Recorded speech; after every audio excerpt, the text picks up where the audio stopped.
يوم يعض الظالم على يديه يقول Welcome, O Ramadan. You are honored, O month of the Quran. It is Ramadan. Salam alaikum wa rahmatullahi wa barakatuh, chers tous. Alhamdoulilah, il me porte bien, votre bien-aimé docteur Diabaté Mohamed. Je suis là aujourd'hui pour notre cinquième thème, qui est quel aliment il faut prendre pour un bon sahur.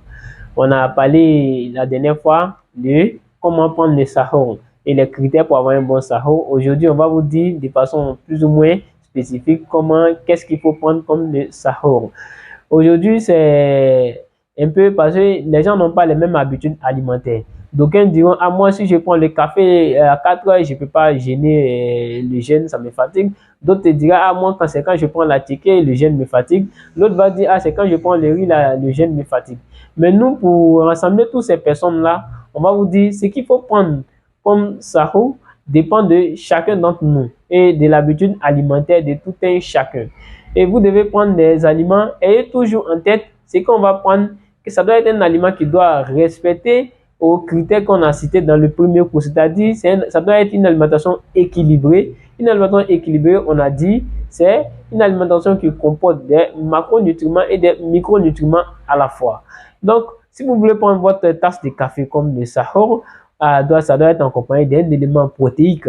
Voilà, ne bois pas seulement le café seul et puis faire la journée avec ça, soit disant que ça va aller. Ça peut aller, mais quelque part, il faut savoir que c'est ton organisme qui dépense en énergie pour combler le fait que tu ne sens pas. Parce que l'organisme, pour qu'on ne sente pas le jeûne, il faut apporter quelque chose à l'organisme à 5 heures du matin qui va permettre de maintenir l'organisme dans la journée. Même si ce n'est pas à 100%, mais au moins à 50 ou à 60%.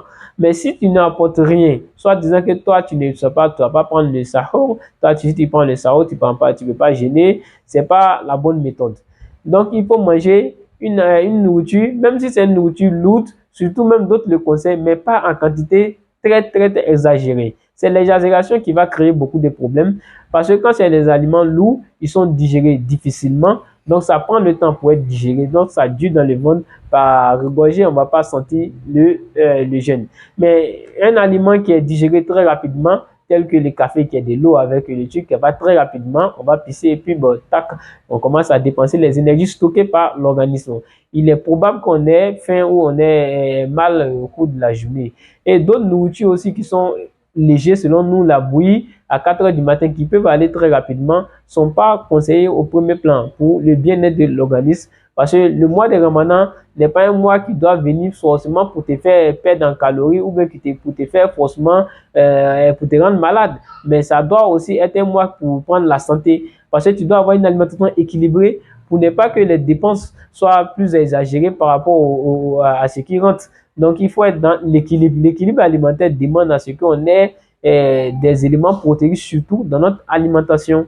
Donc, la ticket, ça peut passer comme le sahur. Le riz peut passer comme le sahur. Le café peut passer, mais accompagné de d'autres éléments comme le sahur. On peut prendre aussi la bouillie, mais accompagné aussi de d'autres éléments comme le sahur. Mais il peut y avoir aussi des cas exceptionnels parce que les organismes sont différents. Sur ça, on va s'arrêter. Salam alaikum wa rahmatullahi wa barakatuh.